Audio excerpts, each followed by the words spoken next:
salaamaaleykum mbokk patriote yi gars yi ñu ngi ziar ñëpp di bëggee ñëpp di ñaanal ñëpp jàmm di ko ñaanal suñu bopp ñaanal Sénégal yëpp jàmm. Bon gars yi ça fait depuis bërki démb yaa ngi dégg am Fatmata Danso indi Fatmata Danso mu nekk loo xam ne comme quoi que ni li ma comprendre bon xaw ma lépp dans le fond mais li ma comprendre mooy Fatmata Danso dafa am ñoo xam ne dañ ko saaga harcelé ko ba mu mer ba génn Pastef. Bon man moom wax dëgg yàlla génn Fatmata Danso bokk na ci yi nga xam ne moomu gën a metti biir Pastef parce que moom ci jëmmam sax xamul maanaam fi ko waa Pastef teg respect bi ñu ko jox parce que nag man mun naa ko seede sama jëmm laa koy commencé j'ai une considération particulière envers sa personne parce que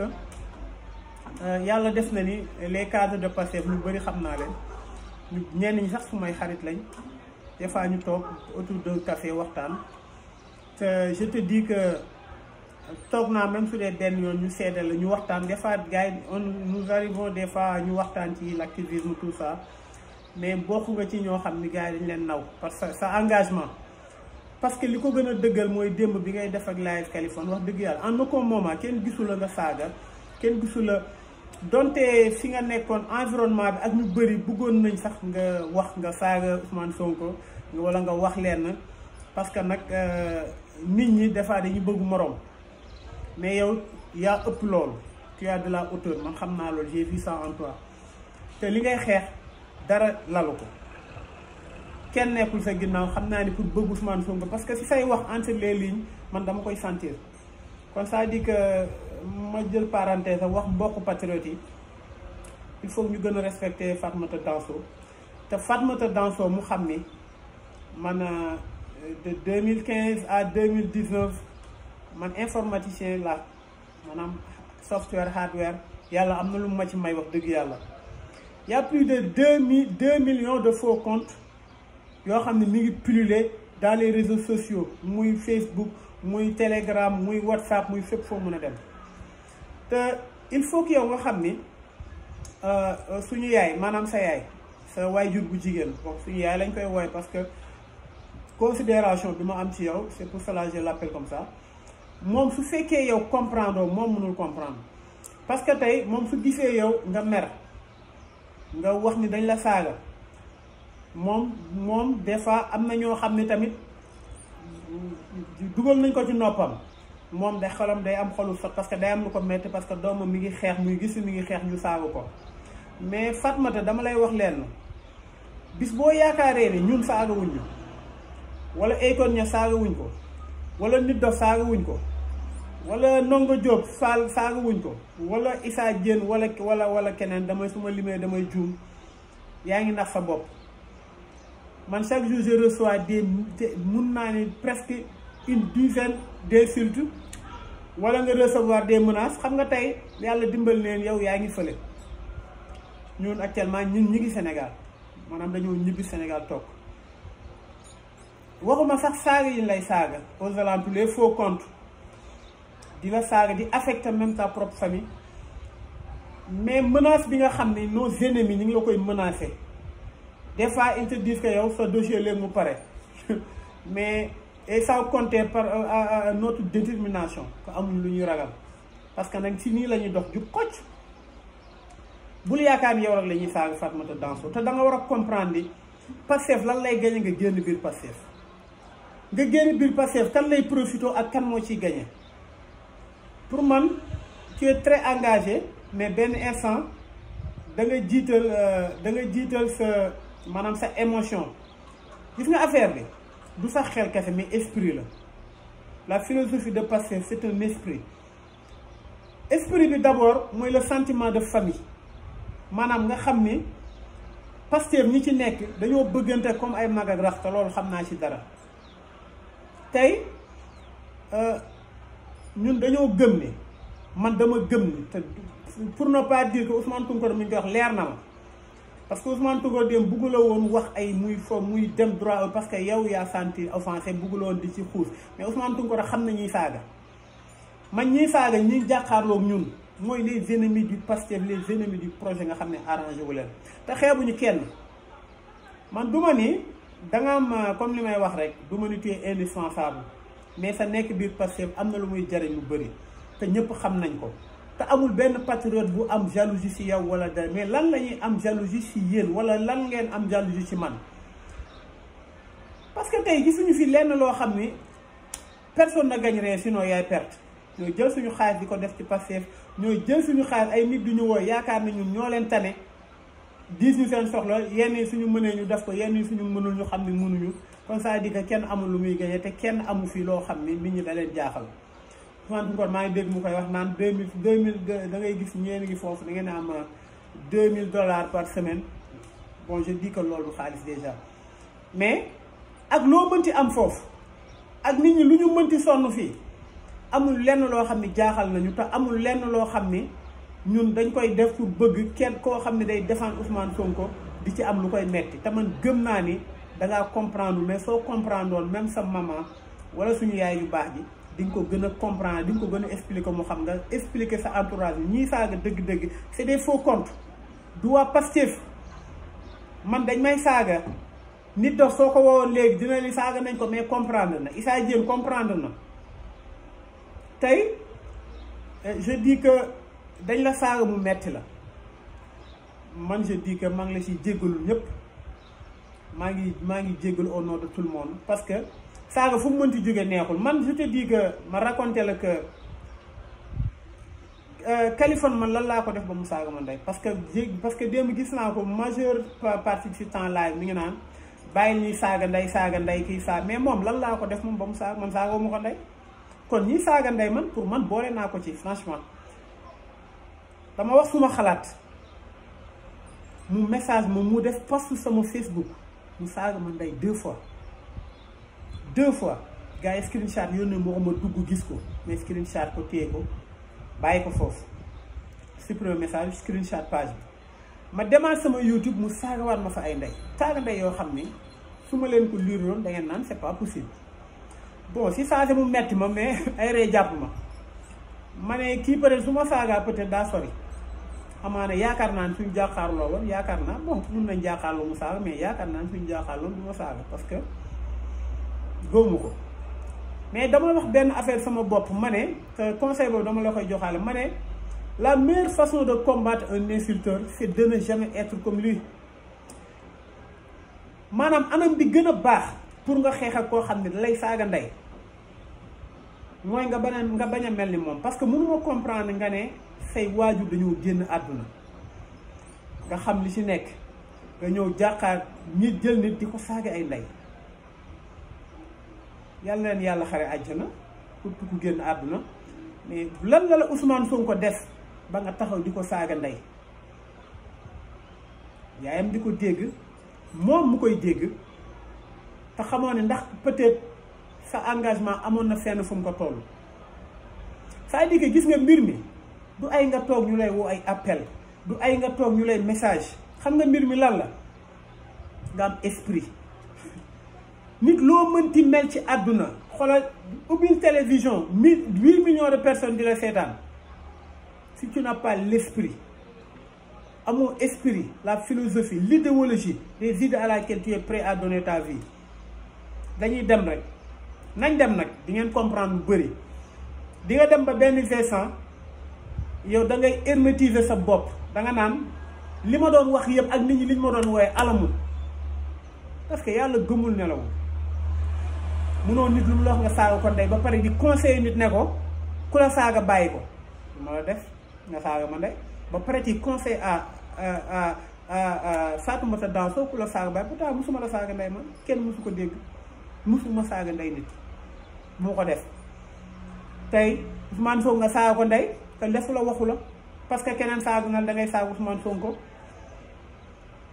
tey gis nga nit li ngay bañal sa bopp rek dee ko bañal nit te respect dafa baax ci àdduna comme li may wax rek na la àdduna bi yëpp di woo man je dis que saaga gënul metti saaga Fatoumata Danso saaga buñ la mën ci saaga gënul metti saaga bi ma Kaliphone metti saaga mais dama lay conseiller ni saaga biñ la saaga du waa Pastef man gëm naa ni du waa Pastef parce que Pastef amul loolu soo toogee ñi nga xam ñoo wër Ousmane Sonko nga seetaan leen ci télé gisagoo kuy wax sax avec muy wax ba dépasser nit ci baat c'est-à-dire que c'est à l'image de nous-mêmes. am na lu ma xam nag ci biir Pastef am na ñu bëri ñoo xam ne xamante nañ ay xarit lañ sax dañuy toog di waxtaan président Ousmane Sonko même su dee benn yoon woo na ma ko téléphone même su dee benn yoon bind nañ ko message te conseil yi ñu leen jox mooy respect. tey Bassirou Diomaye bi ma ko woowee de message ko fu ma soxlaa conseil des fois dama koy kii mu conseil ma te du ñu wax sax ci ay politique nag jamais on parle de sport wala ma soxla benn conseil ñu waxtaan ci.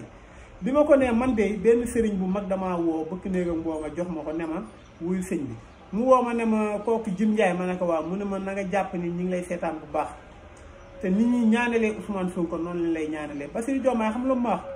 mu ne ma Jim loolu daf laa war a gën a ñaax nga gën a dal nga gën a am cër nga gën a am respect lépp looy wax mu doon loo xam ni day rafet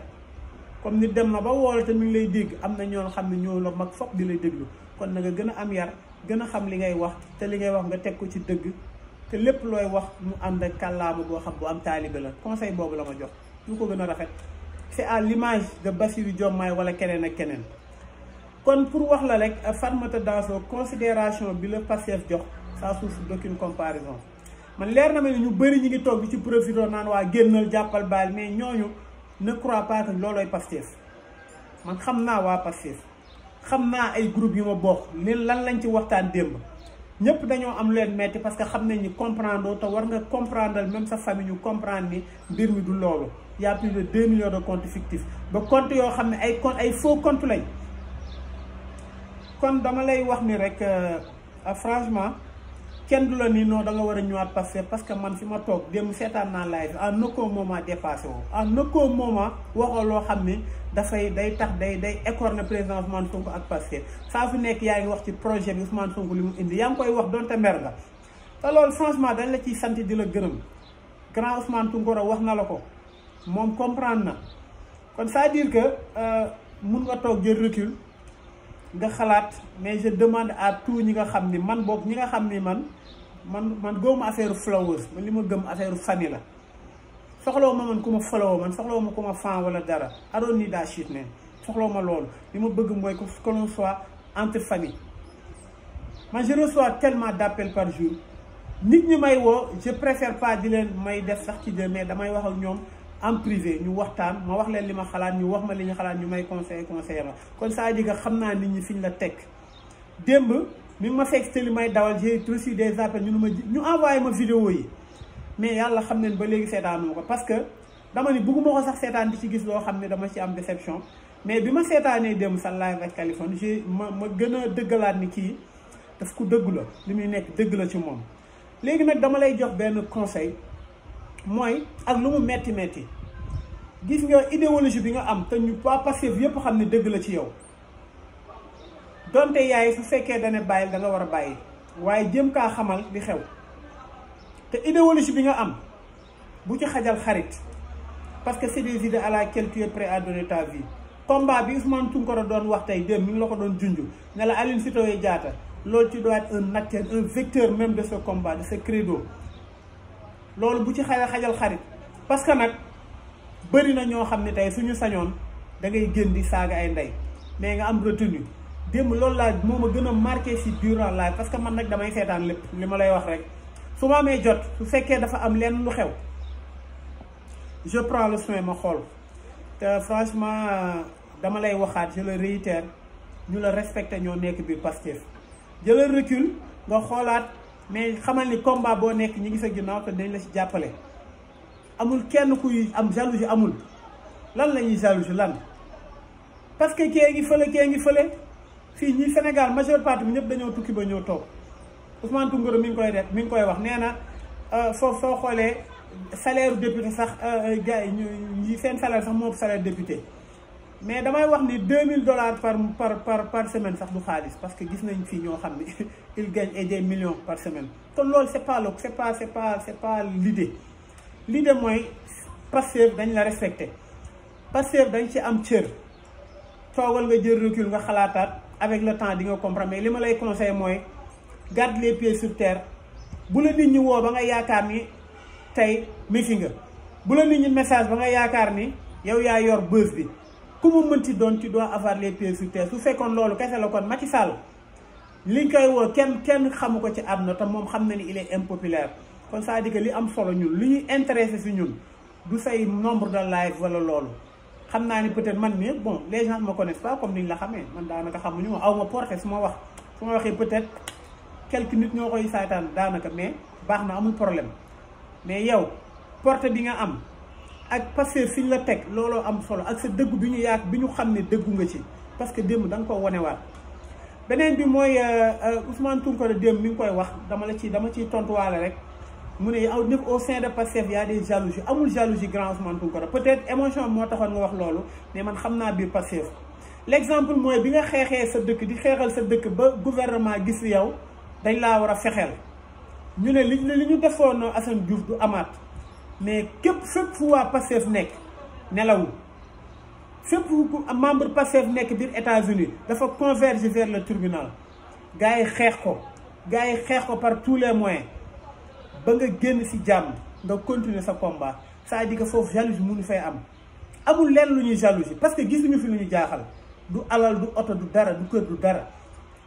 yàlla am nañu mu dimbali ñu ñëw toog Sénégal am nañu mu ñoo xam ne bi jukki jotee tukki nañ ñëw ñibbi si toog Sénégal yàlla defal leen jàmm tey jalousie mënul am parce que tey su ma xoolee sama digganteeg Akon Niass sama digganteeg Issa Diène sama digganteeg Nit Doff sama digganteeg Ndongo Diop ñooñu koo ci déglu da ngay sentir sa bopp Ndongo Diop bokk na ci ñi may déglu suma yaram di daw ndax dëgg gu may sentir ci moom ak Nit Doff Akon fii wax da nga naan macha allah yow Fatoumatta Danso la même chose amuñu dut ci yow mais gars yaa ngi wëlbatiku di lëmas di boole ci benn engouement di la saaga pour yàqal la pour yàq sa diggante ak Pastef mais sa yow yaa ak Pastef amul leen diggante amul maanaam diggante mooy loo xam ne am na lu ko xaaj yow Pastef nga bokk te man gëm naa ni tu n'arrêteras pas le combat mun nga reculer nag mais xamal ni waa Pastef il te soutiendra te je demande à tous les patriotes ñu soutenir la parce que dëggu nga man gëm naa ne da nga dëggu ba keroog ñuy gis leneen mais dama gëm ne man yow lu ma dëggu benn dëggu nga ko ñaar li ma lay waxaat nag dama la koy conseillé waat mooy bu la dara yàqal sa patriotisme du xarit du dara koo mënti xaritool ak loo mën a séq ak moom l'idée à laquelle tu mènes ce combat c'est au-delà de tout ça ton nii noonu loolu laa amul lu ma ciy wax bon franchement mett na ma nag génn bi nga génn man moom parce que xamante wuñu parce que bon peut-être bëggoo ma sax xam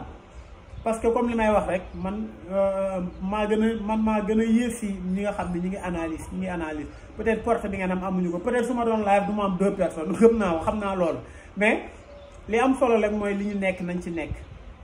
parce que nag ñi ngi ci ay combats yu bëri ñi ngi ci ay combats social ñi ngi ci ay combats yoo xam ne patriotique ñi ngi ci ay combats de citoyen civisme maanaam ñi ngi ci lépp